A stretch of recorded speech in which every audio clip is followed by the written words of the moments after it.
Assalamualaikum warahmatullahi wabarakatuh. Perkenalkan nama saya Ala Ibu Kristinaya dengan NIM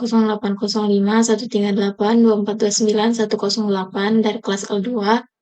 Sini saya akan membuat video pengalaman dari materi penginderaan jauh suhu permukaan dan klorofil laut. Jadi suhu permukaan itu adalah eh, suhu pada lapisan paling atas laut. Nah, parameter ini juga dapat memengaruhi distribusi laut, arus, serta proses fisika dan biologi di perairan. Nah, sedangkan kalau klorofil ini adalah pigmen utama pada fitoplankton yang digunakan untuk proses fotosintesis. Nah, kandungannya juga sering dijadikan sebagai indikator untuk mengetahui tingkat kesuburan perairan dan jumlah biomasa fitoplankton. Nah, sedangkan ZPPI atau zona perairan penangkapan ikan adalah wilayah perairan yang diprediksi memiliki potensi yang tinggi untuk penangkapan ikan. Nah, penentuan ini biasanya berdasarkan parameter oceanografi seperti klorofil A dan suhu permukaan laut yang menunjukkan keberadaan makanan dan kondisi habitat ikan. Setelah saya akan masuk ke dalam pengolahan, sebelum pengolahan kita akan mendownload dulu data Moody's.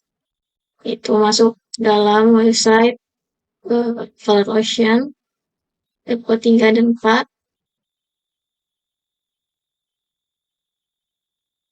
Kita masuk.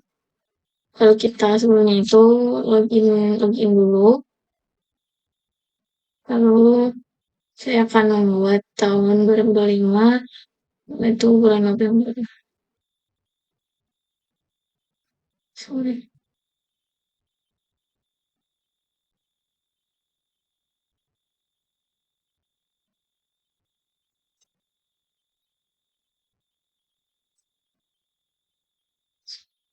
Dan tanggal 1. Saya akan mengambil retan sebulan. Dari tanggal 1 sampai 30. Kalau ininya klorofil. Periodenya itu Mei atau sebulan dan resolusinya 9 kilometer. Lalu klik ekstrak download data. Langsung saja. Lalu akan masuk sini. Lalu centang semua tipe. Download. Ini selalu kalian lalu buka HTTPS. Tuh langsung kita save. Karena saya sudah mau save, saya tidak akan save lagi. Lalu kedua yaitu data SPL atau suhu permukaan laut. Sebenarnya sama saja fiturnya. Bulan November langsung tuh.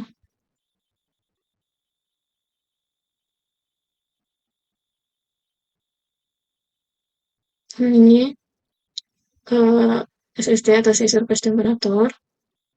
Periodenya Mei 9 km. Ekstrak download data. Lalu ini kita centang seperti yang tadi. Download. Nah, ini kita salin. Save. Ya sudah di save. Kita masuk ke aplikasi SIDAS.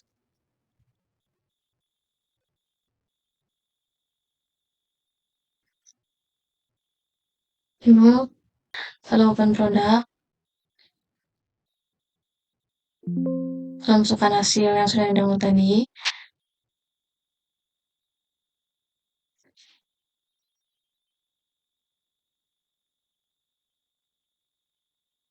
Dan yang SST, then lalu TST. Lalu kita open lagi buat yang klorofil. Lihat klorofil ini. Lalu ke window, file horizontally. Jadi ini maka akan sama.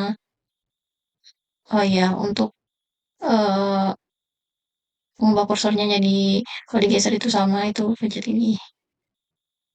Lalu kita ke zoom, zoom daerah yang mau kita olah.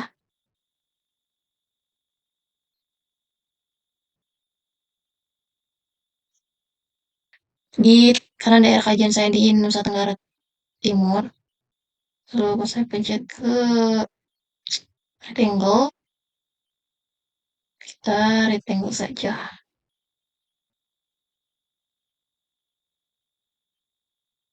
Nah ini,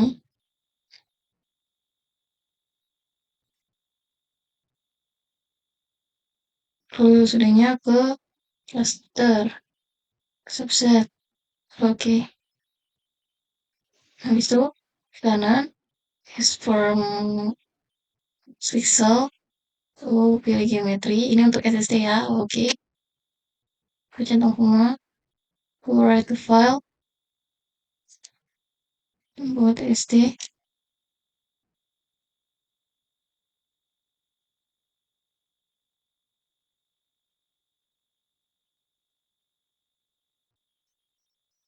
Nah, jika sudah, lalu kita ke bagian yang chlorophyll. Nah,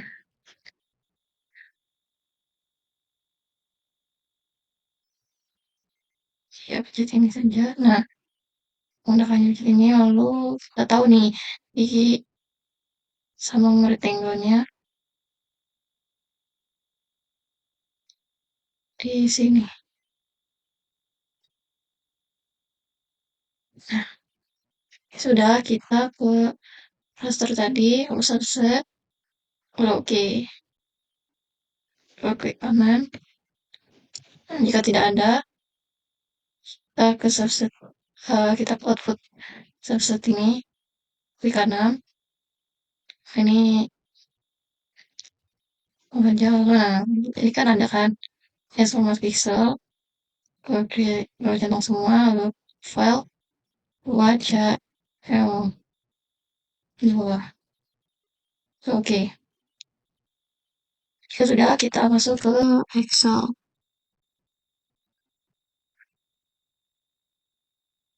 Jika sudah kita drag hasil SST tadi dengan chlorophyll. Ini SST, kita drag, kita drag sini. Nah, itu kita hapus ini, satu hapus semuanya kecuali longitude, latitude, dan SST. Delete. Nah, jika sudah, kita blok yang SST, lalu ke search filter, lalu ke filter, lalu pencet segitiga ini, lalu cari none. Jika sudah, blok semua none ini, karena ini adalah sampah.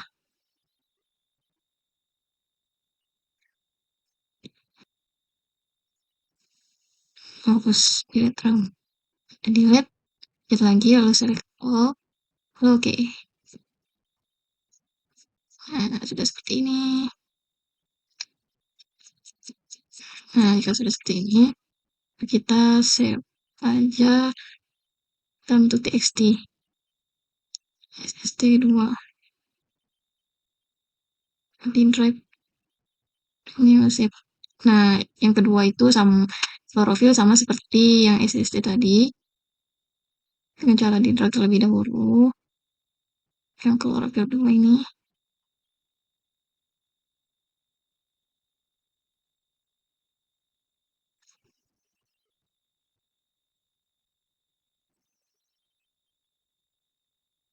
Hmm, nah,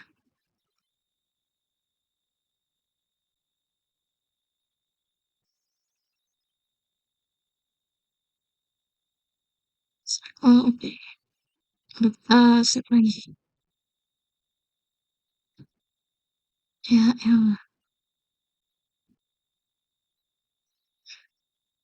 Oh, sip. Lalu kita ke ArcGIS.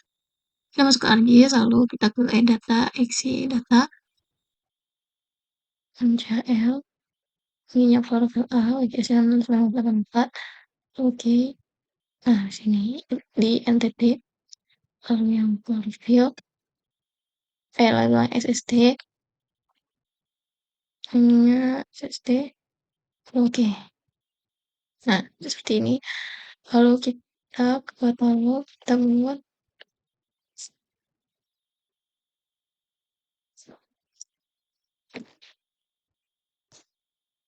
buat area kajian.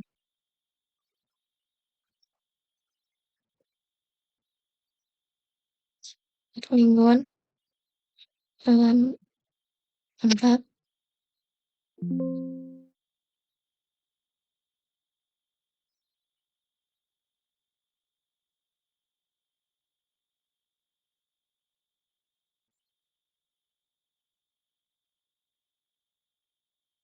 Nah, kita sudah.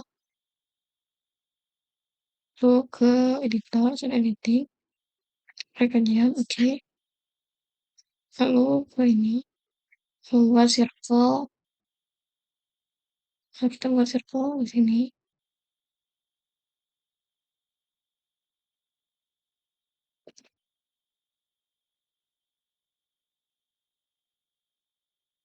Nah, di sini editor, set edit,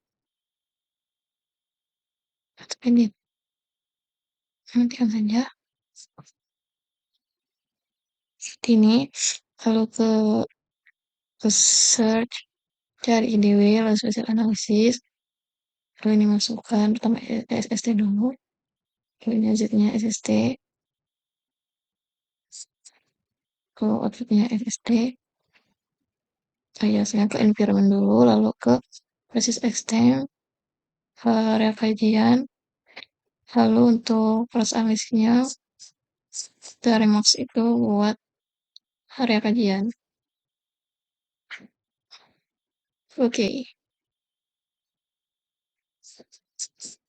Oke. Kita tunggu. Nah, ini hasilnya. Tes tadi. Oh, video lagi. HL. Banyak jadi chlorophyll A. HL. Environment. Distance. Oh, ini. Wilayah area kajian. Harus analisis. Ini area kajian lagi. Oke. Oke. Tunggu. Ini keluar dari CL. Itu kita ubah warnanya dari oranye ke hijau. Nah, kita pilih karena kita harus melihat oranye lebih banyak.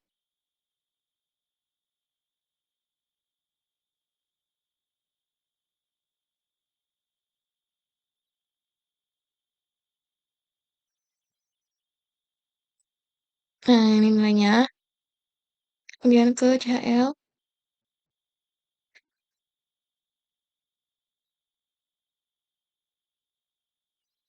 Ke color lagi.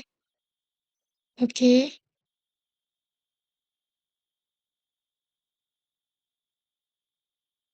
Nah, ini nilainya. Ke kontur.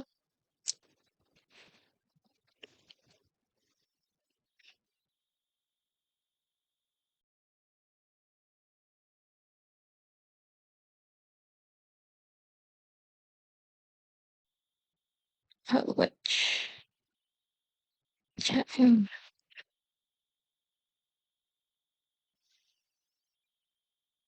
Ini tuh 0,5. Ini 0,2. Nah, ini harus oke. Nah, lalu untuk SSD.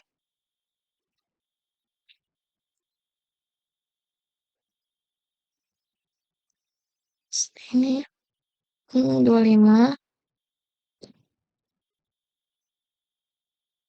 ini paralat 0,5, 25, sudah. Oke, sudah ke table atribut. Lalu kita editor, save editing, pencet yang JHL, oke. Nah, itu ke select kontur lebih dari 2. Lalu ke play. Nah, ada ini close atribut, user editing, kontur SSD, atribut, ini kontur lebih dari 32. Apply, hit close, save, stop editing. Ke gear processing, intersect, ini SSD, masukin dua-duanya, lalu ini buat ZVPI, save,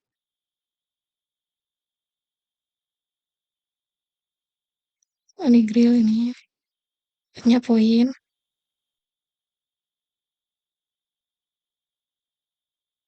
Nah, udah muncul. Lalu sudah muncul hasilnya, hasil ZPPI, simbol,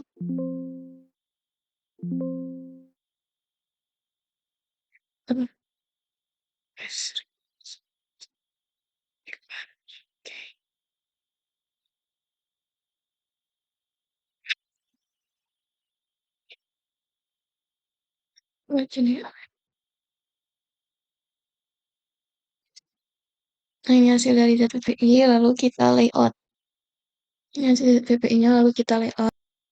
Ini merupakan hasil dari suhu klorofil A atau CHL. Ini merupakan hasil dari SPL atau suhu permukaan laut, dan ini ZPPI atau zona potensi penangkapan ikan perairan Nusa Tenggara Timur. Adapun kesimpulan dari saya yaitu bahwa untuk mengidentifikasi peta klorofil A ini, kita bisa mengetahui nih bagaimana persebaran nutrien yang disebabkan oleh fitoplankton. Nah, jadi semakin tinggi klorofil, maka semakin tinggi tingkat produktivitas dan akan membantu meningkatkan potensi perikanan. Nah, yang kedua itu kita bisa mengetahui nih suhu permukaan laut itu panas atau tidak, dan harusnya itu, sehingga untuk memudahkan untuk nelayan mencari ikan. Nah, yang hijau ini uh, kurang, harusnya atau rendah,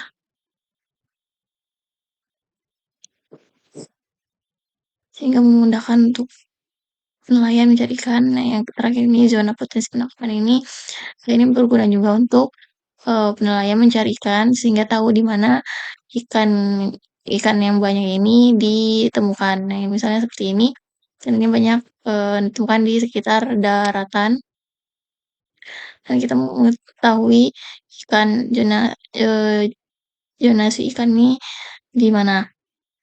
Adapun saran dari praktikum ini yaitu praktikum ini cukup kondusif, baik, dan diharapkan untuk kedepannya seperti itu juga. Sekian dari saya, mohon maaf bila ada kesalahan. Wassalamualaikum warahmatullahi taala wabarakatuh.